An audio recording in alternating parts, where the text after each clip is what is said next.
Yes, people, big up your damn selves each and every time, and welcome back to DRIFTY TV and welcome back to the weekend roundup show. I will be doing this every week now, guys. So big up your damn selves. It will not be a long show, but we will reflect on everything that has happened over the weekend. Obviously, Liverpool still to play, but we have that game tomorrow. Hope everyone is well. Hope everyone is blessed. If you're watching this live with me, big up your damn selves. Let me know you can see me, hear me. Everything's all blessed in the chat. And if you're watching this afterwards, just leave me a comment, man. Let me know how you're feeling. How's everyone doing, man? Big up your damn selves each and every time. And let's get into it. Now, I've got this Real Madrid game on in the background after Trent has been dropped. Trent already on the bench. 2 games into the season and he's already dropped. Oh, boy. Trent will be playing at somewhere like Aston Villa within the next 2 years. Watch. The boy fucked up, man. He fucked up. But we don't give a damn about him. Right, people, I'm going to start with today. And start with a big one and then work my way through all the fixtures. Man United. 1-1 draw.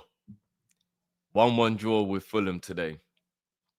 Now, I need to ask a question.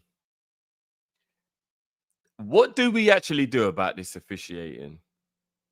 Like, real talk, what do we actually do about this officiating? Because in my opinion, it's actually getting to the point now where the officiating is becoming a part of the battle. It's actually becoming a part of the battle. When you watch how biased, and I can't even call it incompetence anymore. I'm sorry. I'm not letting that one fly anymore. I'm not letting incompetence fly anymore. It is deliberate. I can tell there's agendas. You can just tell. And I'm not even talking about like against Liverpool or anything. I'm just talking in general. When you're watching a match, you can tell. So in the Man United game, little bit of handbags going on in the penalty box. Referee says penalty. At Craven Cottage. Fulham are the home team. And I'm not even saying if you're the home team, you're supposed to get an advantage. But historically, we know that the home team, normally the referee always gives them a little bit of extra for whatever reason. Fulham are at home.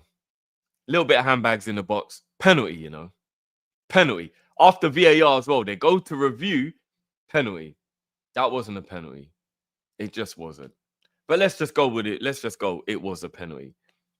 Bruno Fernandes, justice served. Blazes it over the bar. Terrible penalty.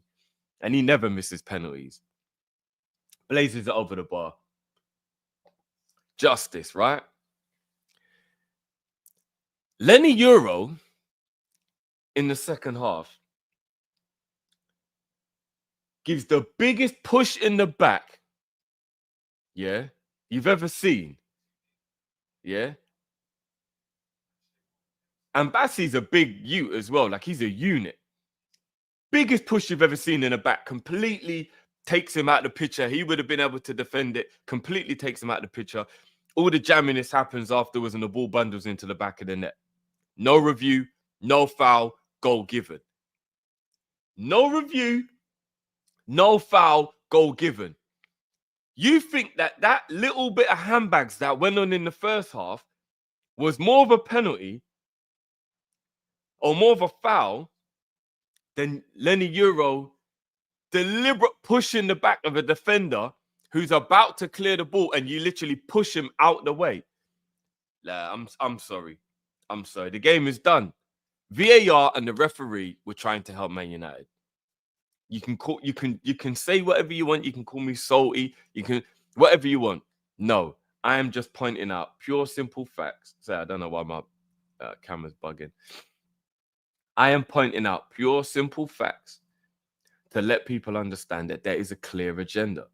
And I'm not even going to go as far as to say against what I'm telling you now, even if it's on a case-by-case, game-by-game basis, VAR and referees make up their mind whose side they want to be on and what they want to do and how they want to do it every single time. Every single time. Nobody told me the officials weren't trying to help Man United today. When you look at, even throughout the game, like random decisions and you're like, that's not a foul or that's not a free kick or whatever. That I'm sorry, man. The officiating, the PGMOL has got to go. It's corrupt. I don't care what anybody says. I'll say it. I don't really give a shit if anybody wants to come at me or whatever. It's corrupt. Until you prove me otherwise, it's corrupt. They are deliberately doing things in games and we can't do anything about it. It's a mafia thing. We're watching cheating happen right in front of our eyes and there's nothing we can do about it. Nothing. The Arsenal game, which I'll now get onto, the Arsenal Leeds game. All right, Leeds are absolutely diabolical, and there was no way they were going to beat Arsenal. So Arsenal won the game without the referee. I'm not that's not what I'm saying. But during that game, some of the decisions were just wild. And I'm looking at the goal that they gave. I think it was their fourth goal that made it 4-0, Timber's second goal. The ball blatantly hit Saliba on the hand, on like the forearm, before it went in the back of the net. I thought the rules were if a goal is scored after the ball has struck the hand of the player for the team who scored, the goal doesn't count. So why? Why was that goal given? Do you see what I'm saying? And that is off the back of Arsenal getting away with one at Old Trafford when, clear as day, the same player again, Saliba, is he a diplomat now? Is Saliba a diplomat?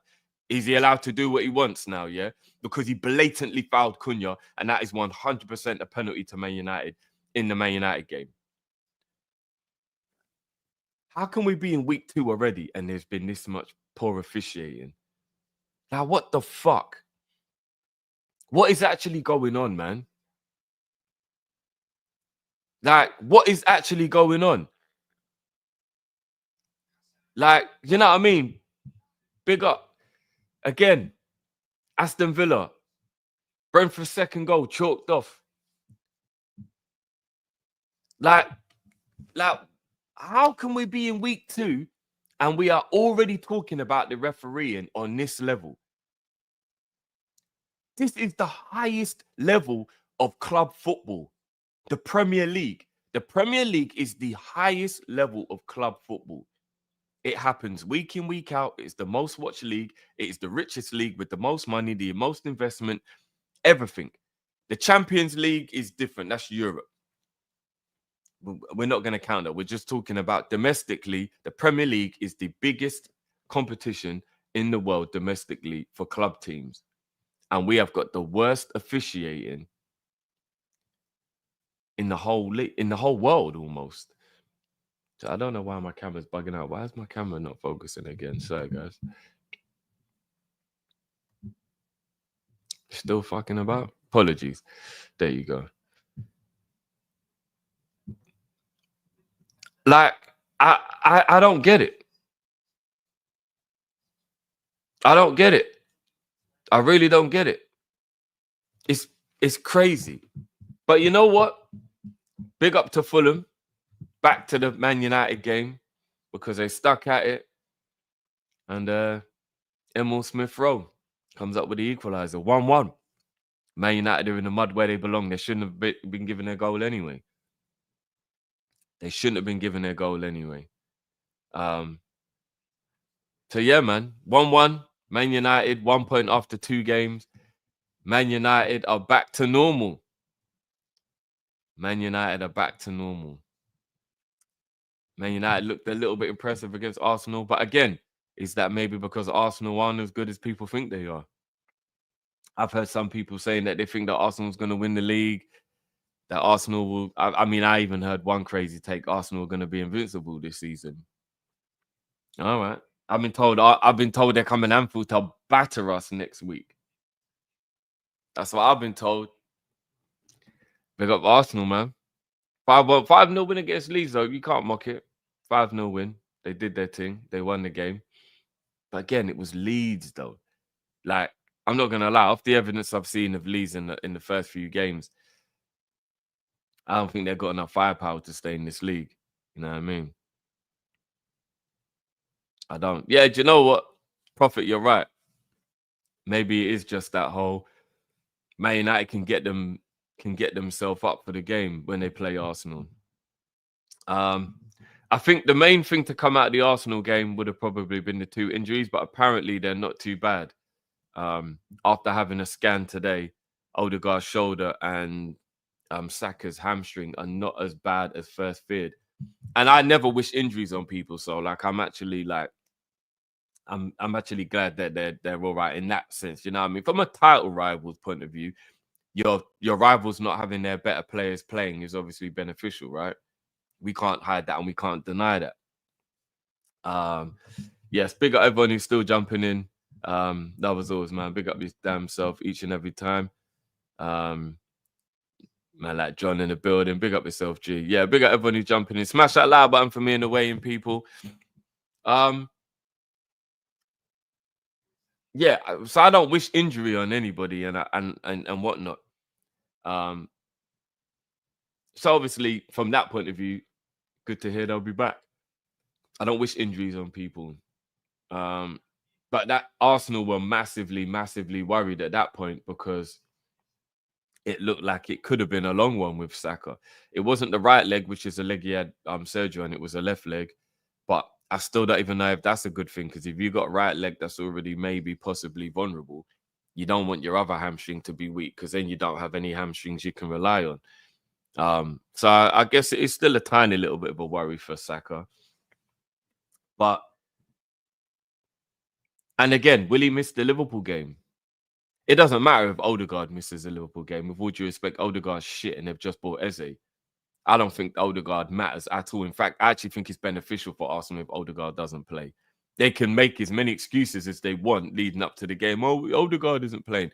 If you've got Eze now, Odegaard is irrelevant. Odegaard's never going to play now anyway. So it is what it is. But Saka not playing would have been a big deal, because he's obviously one of their more danger players. So let's see whether he can get over this hamstring in time to play against Liverpool in the game. He managed to do it last year. Big up yourselves, boys. Big up Sand in the building. Big up G. Yeah, we will see in the build-up. Remember, he made it back from his hamstring injury to play Liverpool last season. So we'll see. We will see if he'll miss the Liverpool game or not. But Arsenal rolled them over. Well, go on. Big up my brother Sadiq in the building. Big up G. But we will see. We will see. Again, yeah, you know what I mean? It is, they will rush him back with it being a big game, but you can't rush hamstrings though, which is one of them things that's like more fool them, innit, if they want to do that. You know what I mean? If he pulls up again during the game, then he won't be just a week or two. That'll be months again. So they're gonna have to be careful. I don't know if they're gonna be careful, but they should be careful. But we'll see. We'll see. But again, 5-0, very convincing win for Arsenal. And you know, they trot on. West Ham. Chelsea beat West Ham 5-1. West Ham took the lead. Paqueta, brilliant goal. And then they proceeded to do some of the worst defending. I'm trying to figure out. Let me know, people. Who was the worst defenders of the weekend? West Ham or Leeds? Both of them were defending like I'm not bullshitting when I say this, people. I've actually seen more organized, better defending at semi-professional and Sunday league than I have in those two games. The defending from Leeds against Arsenal was nothing short of horrendous. And West Ham were all over the place in that Chelsea game. When I say they were all over the place in that Chelsea game, I do mean they were all over the place in that Chelsea game. Potter is definitely going to be the first manager to be sacked. And I don't even know if I can blame him or not at this point, because he's been given no money and their best player has been taken away from them.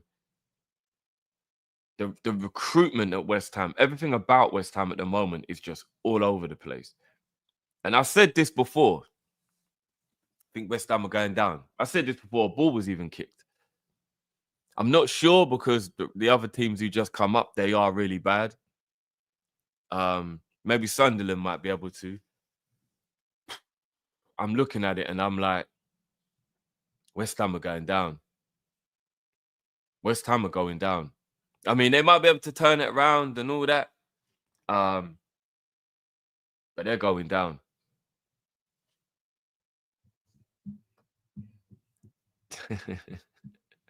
I can see the Arsenal shade coming through the chat. Big up, big up. I'm always here for it. You don't know already. But yeah, I can't lie. I can't lie. The whole situation with West Ham is dire. Chelsea though, they march on. You know what I mean? They got 4 points now, slapped up West Ham. And they did all that without Cole Palmer, which is a credit. Cole Palmer got injured in the warm-up. So credit.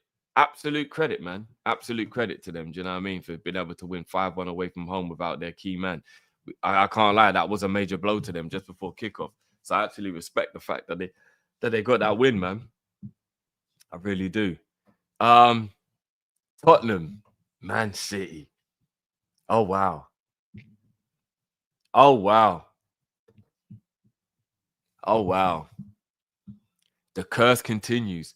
Man City do not like playing Tottenham. It don't matter what manager it is. It doesn't matter what time of the season it is. It doesn't matter what form these two teams are when they're playing each other. All of that goes out the window.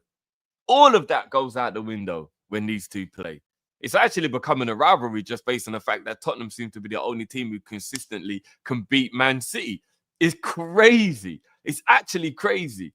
You've got to explain to me how for like, I think we might be going back to even like 2019, 2020. Like we've even got to go back that far of Tottenham being able to just get results when they play City. It is crazy. It's actually crazy. I don't even get it. I don't know how this is even possible. But Man City mudded 2-0 at home against Tottenham. Again, when people ask me why I put Tottenham in my top 5, they looked at me like I was crazy. Tottenham have a good team. They have good players. They ain't amazing, but they have got good players. And Postecoglou was just way too, ignorant might not be the right word, but like he was just stuck in his ways and it was no defending, attack. I'm just going to attack. My game is all about attack. And yeah, it won them the trophy. It's a fair play to them. They did win a trophy. Big up Postecoglou. He actually won a European title for Tottenham. Major. That's absolutely major. But the fact that he was reluctant to change the shape of the team to be more defensive, which ironically, the only time he was defensive was in the cup final when they won. But Thomas Frank is a very good tactician. A very good tactician. And when everybody was like, why are you putting Tottenham in your top 5? I said it. Because Thomas Frank is a great manager and he will have stability in that Spurs team now. They won't be easy to play against and they won't be easy to beat like they were last year. Yeah, they might lose games. Of course, they're going to lose games. They're still Tottenham. They're going to lose some games. But they will now no longer be a team where you're like, we're in for an easy day today. Or remember what Tottenham used to be like? Under Postecoglou, if Tottenham got the first goal, you might be in trouble because they're very much a momentum team. But if you got the first goal against them, game over. They just capitulated and you'd probably win 4-5-0. None of that will be the case anymore. None of that will be the case anymore. I've always rated Thomas Frank. Thomas Frank was one of the managers that I was almost willing to give a chance when Klopp left. I was like, even his personality is very similar. It would be a very good, do you know what I mean? It'll be a very good decision for Liverpool to bring him in.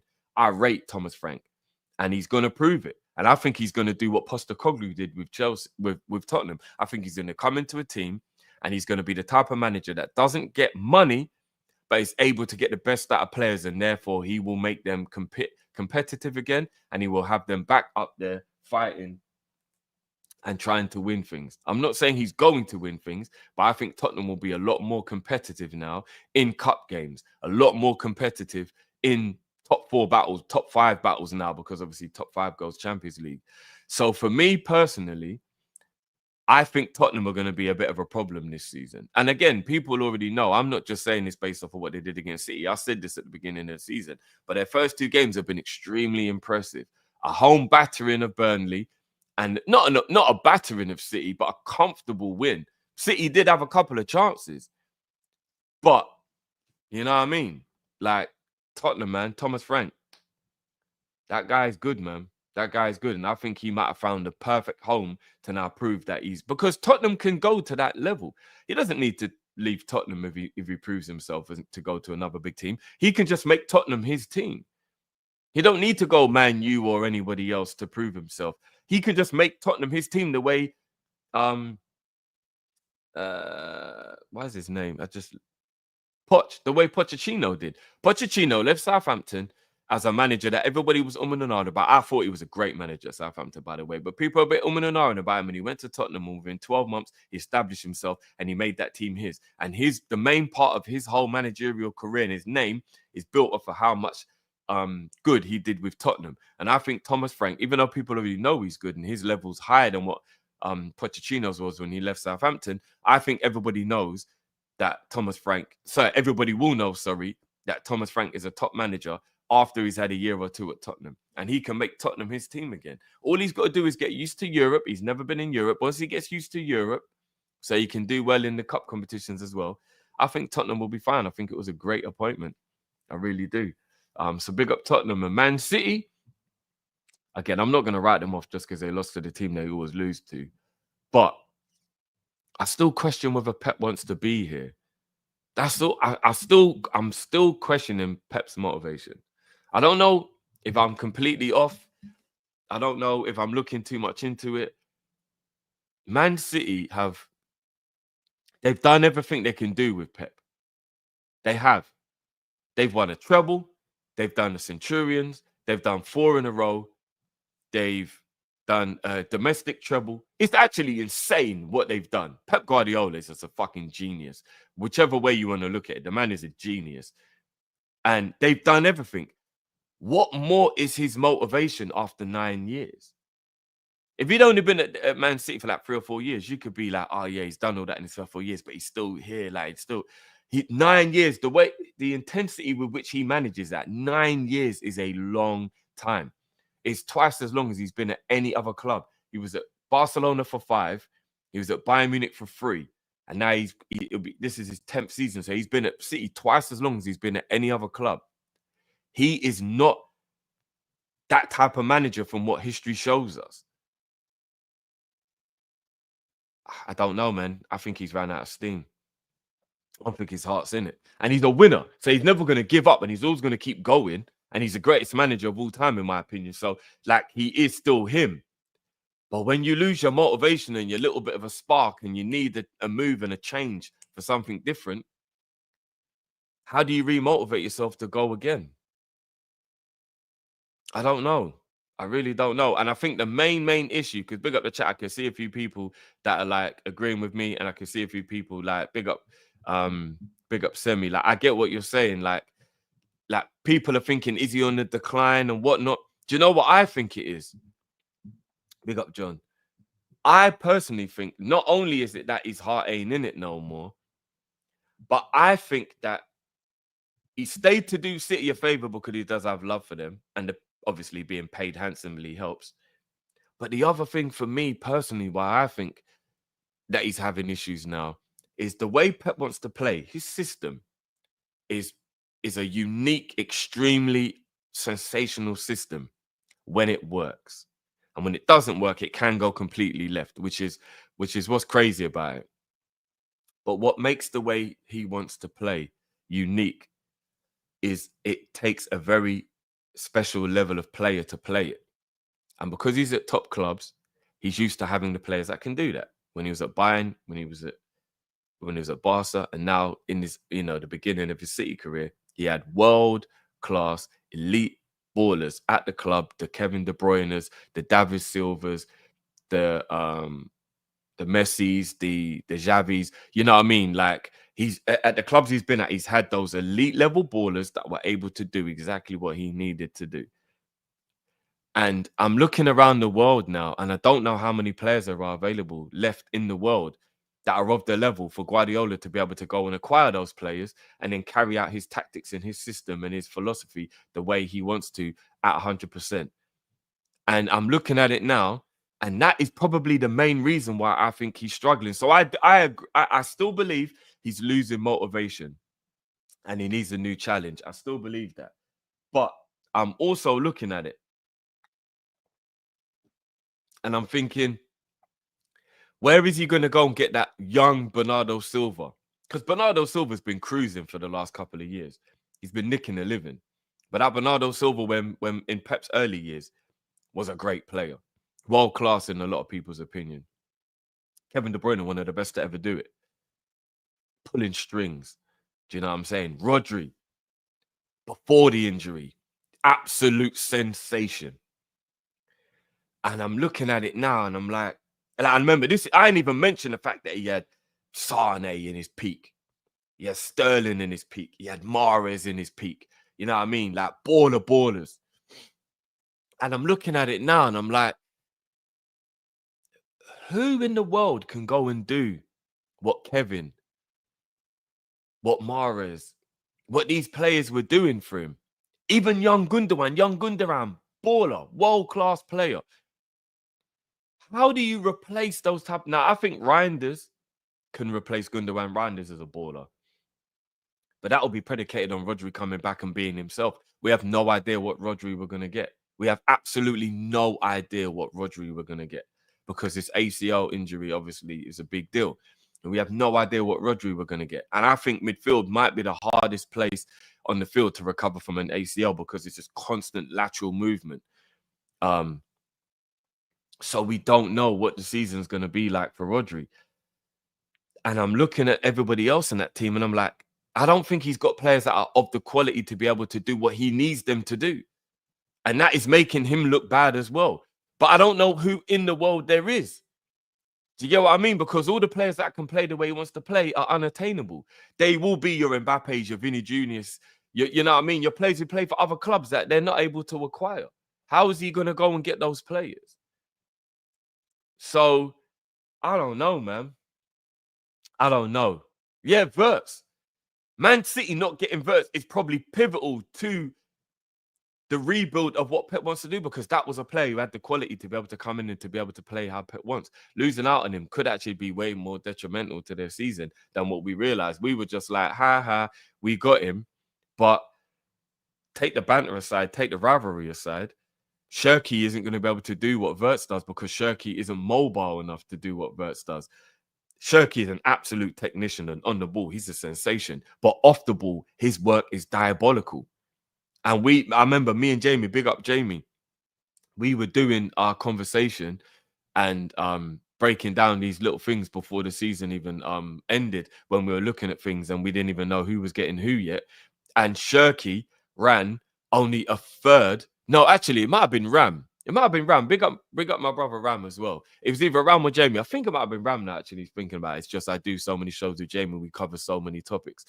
But Shirky ran less than half the amount of yards that Szoboszlai did last season. Less than half.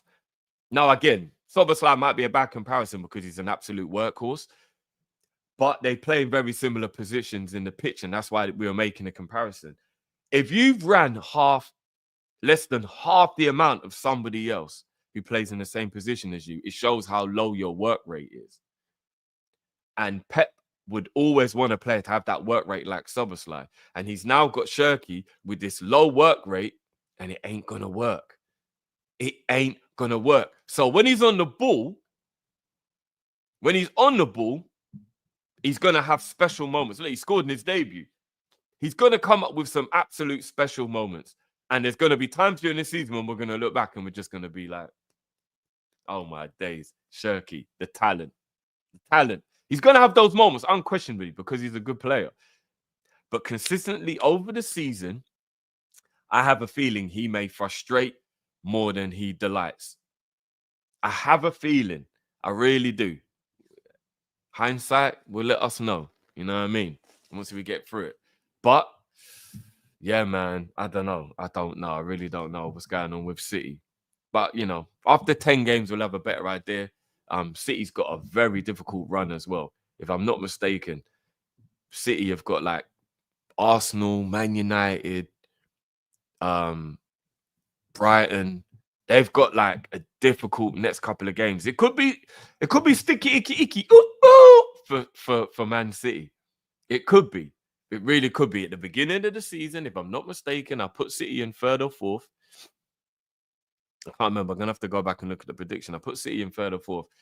I'm sticking with that because that's where I think they will finish, based on what I've seen so far. But yeah.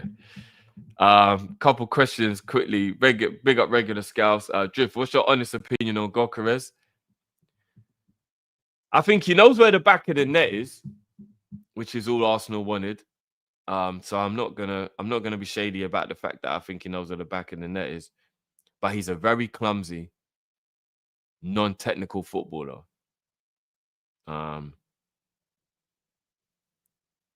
His first touch is poor. His dribbling is terrible. He's just a powerful runner. Big up to him. See that goal he scored yesterday? If he's playing any competent defense, he doesn't score that goal. There was no skill involved in that game. There's no nothing. It was just absolutely diabolical defending. And I'm not trying to be rude. I'm just giving my honest opinion because I'm talking about someone who plays for a rival. People are going to think that I'm just deliberately being derogatory, or they're going to tell me I'm being salty or whatever. I'm not. I'm being genuine.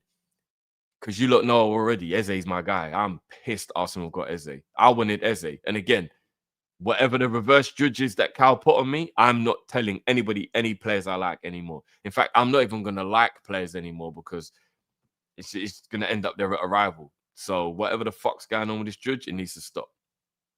But Eze, baller. He's a baller, straight up. And they've got some other players in their team that I think are good players, no doubt.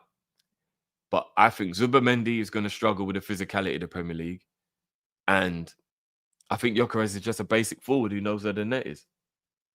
It's just a basic forward who knows where the net is. So could he score a lot of goals? Maybe, possibly.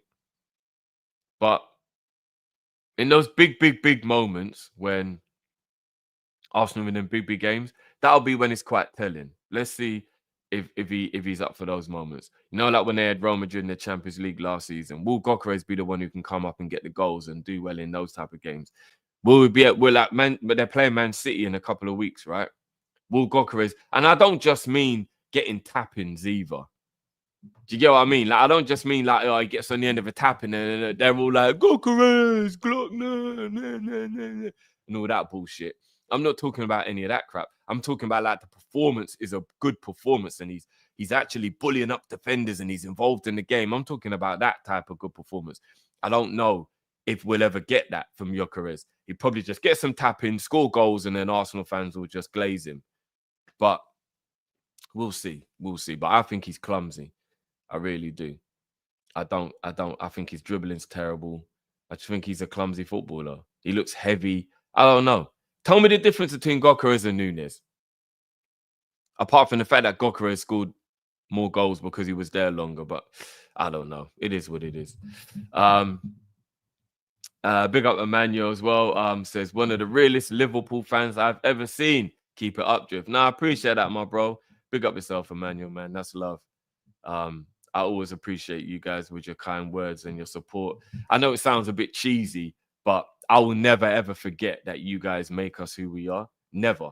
You know what I mean? Ever. So, man, I appreciate all the kind words and all the support always, each and every day, people. And you know what? If I can just bring a little joy into your world, I know what it's like when other people do it for me. So big up, man. And I'm glad I can do that for you guys.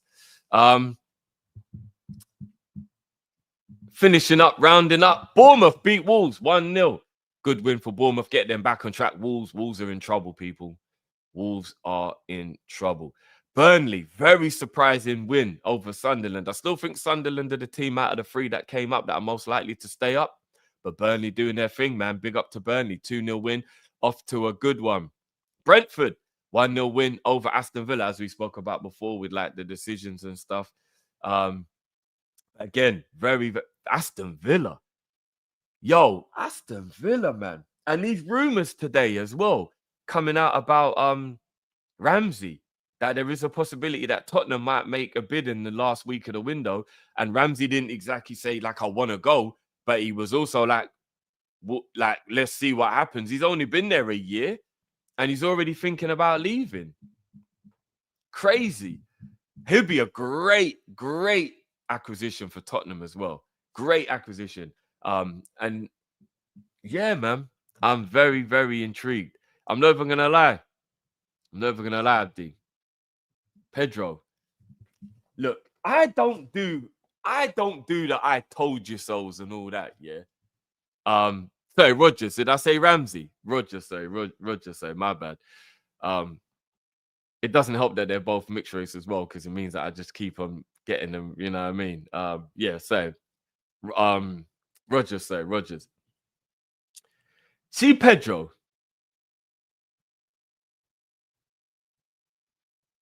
I don't do the I told you so's. But Pedro, I screamed all last season. Liverpool, go and get Pedro. Liverpool, go and get Pedro. He's the guy. Look what he's doing now at Chelsea. For fuck's sake, man. For fuck's sake. Another one of my Donnies at arrival now. And I'm trying my best not to like him anymore. But I can't. I can't. Because Pedro's my guy. I am livid. Livid. He's balling out for Chelsea now. 2 assists and a goal. Yeah, did you see his performance against West Ham? Fucking hell, man. Fucking hell, man. Watching all my rivals pick up, like, I'm gonna have an absolute head loss if Baleba goes to Man United. I promise you, I'm having a head loss. My head will literally roll off my shoulders. Watching my rivals just pick up these players. Fuck's sake. Eze's gone Arsenal. Pedro's gone Chelsea. Baleba might go Man United. What the fuck is going on? What is actually going on? Big up Chelsea, though, for taking a punt on him. Big up Chelsea for taking a punt on him. You know what I mean? He's going to absolutely kill it at Chelsea, man. I'm telling you. You know what, Pops? I hear you. We have to appreciate the players. But when they play for the other teams and I want them to come Liverpool, my bro, that's what the problem is.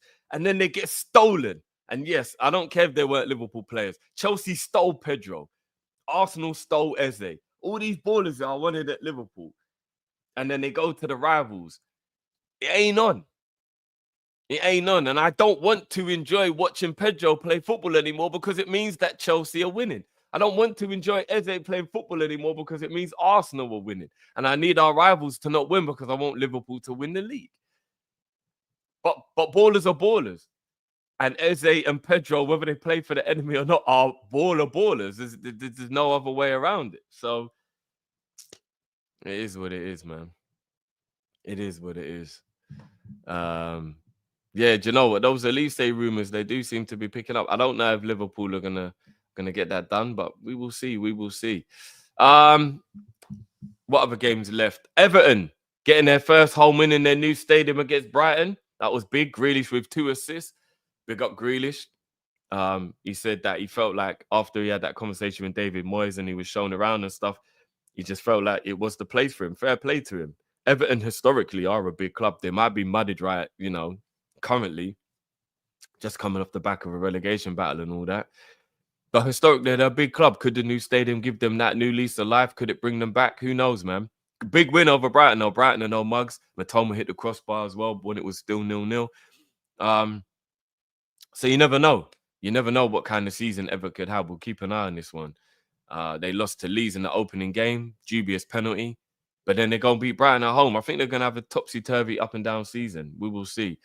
And finishing up, Crystal Palace and Nottingham Forest 1-1. This is actually the only game I haven't seen from this weekend. So I'm not actually sure how the game went. I think that's probably a good result for both teams in terms of the levels that they're at. Hudson-Odoi with the equaliser after Sarr put Palace in the lead. Palace are going to be relying on Sarr a lot this season as well, based on the fact that they've lost Eze. And I think Sarr's a good player. Another player who I rated when he was at Watford. And you know what? Probably some good news for Nottingham Forest as well. Looks like the manager has been able to patch it up, so to speak, with the owner. When he was interviewed afterwards, it seemed like things are okay. It would be absolutely ludicrous for them to part ways with Nuno after what he's done. It not only would it be ungrateful, it'd be fucking stupidity. So whatever the issues are, just get over it. Don't let pride get in the way. You know what I mean? Like, just get over it, because everything good about Nottingham Forest right now, Nuno is one of the reasons. So if they get rid of him, then who are you going to go and bring in? Who out there? Again, just because he didn't have a good few months when he was at Tottenham, Nuno is a good manager. He is a great mid-level manager who will always get you competitive. You might not enjoy the way, the style, because it is a bit defensive, a bit pragmatic, but he's a good manager. He's a great mid-level manager. Nottingham Forest have got arguably the best manager they could get, especially from who's available. Who they're going to get if they get rid of him? So, you know what I mean? But yeah, 1-1. And that concludes that. So let me just have a look at the Premier League table. I can see everybody talking. I will quickly mention about that rat. I don't want to talk about him anymore. You know what I mean? I really don't want to talk about him anymore. But yeah, the rat was dropped today, and Roma just 2-0 win over Oviedo. A 33-year-old, I think he is now, come back from an ACL injury and he's back in the team, and Trent is dropped. Yeah. How you feel, Trent? How'd you feel, lad? How'd you feel? The only difference between being being on Real Madrid's bench and being on Liverpool's bench is just warmer on Real Madrid's bench, because Spain is a warmer country. That's it. You know what I mean? But hey, he thought the grass was greener. He thought the grass was greener on the other side. Big up to him. He'll be at Aston Villa or something like that in 2 years. Watch. Fucking idiot. This is what happens, man. But it is what it is. It is what it is. I ain't defending him no more. So as things stand, as you can see, Arsenal top of the league, Tottenham second, Chelsea third, Forest fourth, and Liverpool are fifth. Liverpool haven't played though. Obviously, we play tomorrow. That's quite weird, isn't it? That we're still in fifth place, and we're the only team who's only played one game, but we're still in fifth place. That is really weird. But yeah, now big up to all the 3-point collectors this week. Big up your damn selves to everyone watching. It's been a pleasure as always, people. And as I said, I'll be doing this show every week now, man. So guys, get ready for this to be a continued thing. I'm going to try and be as consistent as I can this season with my channel. Like I said, guys, I appreciate you every single time. And this will be a weekly show, whether it's on a Sunday or a Monday. It will be a weekly show every single week, guys, where I'll be bringing you my opinion on what happened over the week. Big up Ali with a super before I leave. Drift, after Monday, if we don't hear anything on the Isak move, then I will start to get very worried, my bro. I will actually start to get very worried. I've got a feeling that if this move is going to happen, it will probably be towards the latter end of the window. I know everyone doesn't want to hear that. We just want to get the Monday game out of the way and then sign Isak on Tuesday. That'll be amazing. But I think there's just so much feelings involved now. There's so much pride involved now. There's so much controversy. There's just a whole heap of foolishness going on around this right now. And I'm worried Newcastle are going to, like, look what Craig Hope said today. Big up Jamie, who let me know that there was a lot more to the conversation. And apparently afterwards, he did go on to say, but if the money's right, Newcastle could change their stance. But yeah, I don't know, man. I don't know. I do think he will be a Liverpool player by the end of the window. I'm going to keep that faith. But it's getting sticky. It's getting sticky like a fly trap, and I don't like it. I don't like it. So and this will, like, Newcastle need to get in some players in order for them to even feel okay with him leaving as well. And I don't even know if they're actually going to do that. Strand Larson now they're going for. Obviously, this Whistler stuff is crazy. The irony of the fucking them trying to lowball Brentford for Whistler, but they're annoyed at us for lowballing them over Isak. The hypocrisy. Have some self-awareness. Like, I don't know, man. I don't know. I'm a little worried. I'm not gonna lie. I'm a little worried. I am a little worried. Big up Sammy, my G. Big up yourself, bro. Big up Scottish Bear in the building as well. Apologies, guys. I'm just about to leave as I think you lot are joining in. So big up, man. Semi, I appreciate that, my G. I appreciate that, man. Love, man. I really do appreciate that. And again, for everyone tuning in on this spontaneous one as well, appreciate you guys. Big up yourselves every time. Always for the super chats, guys. Much love for the super chats. Always appreciate those guys.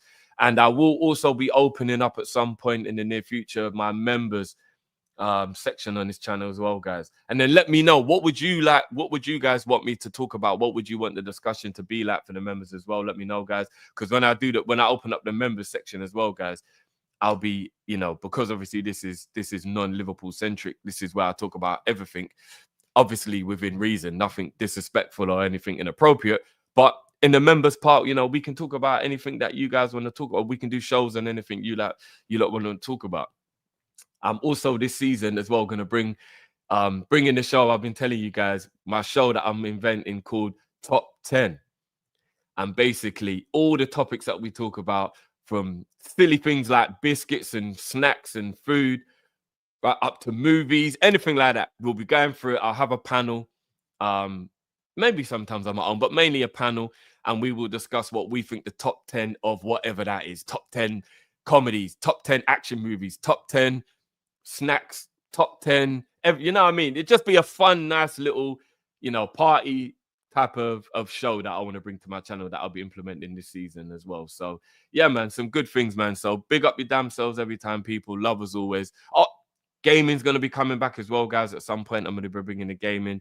I'm not sure if I'll be doing any other sports. Big up fella who's just asked. No, yard.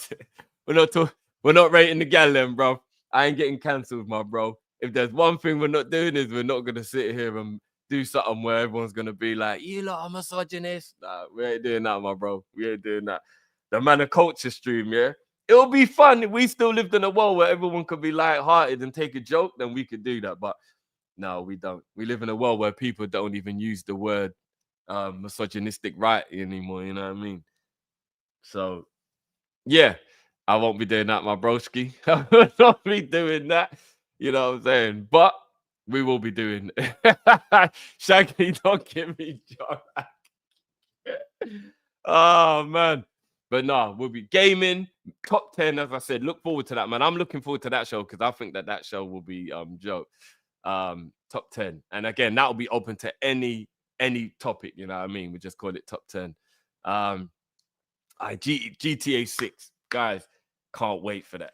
Can't wait for that. I'm getting my PlayStation just for that.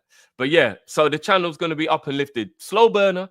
We'll get there, guys. We'll get there. But you know what I mean? But I'm going to bring the channel back up. So again, appreciate you guys. Love as always. Make sure you smash that like button. Subscribe if you're new. If you're watching this afterwards, give me a comment. Let me know what you think of the games. What was your favorite game of the weekend? Where do you think everybody stands? Pep Guardiola, is he on his way out? Or is it just he hasn't got the players? Let me know. Let me know. St. James is ready. St. James is, man, we're ready. We got to go. We've got to go. We have to do it. We got to get them 3 points. We have to. Hey, Red Dead 2. I might get into this fella, you know. I'm not even going to lie. I know it's an old game now, but I've been watching some streamers, and I'm like, that game looks good enough. I could still get into it right now. So I'm going to look into that. I am. But no, people, it's been an absolute pleasure. Big up your damn selves. Big up the supers. And I will catch you on the next one, people. Until then, love as always. And I'll catch you on the flip side. Peace!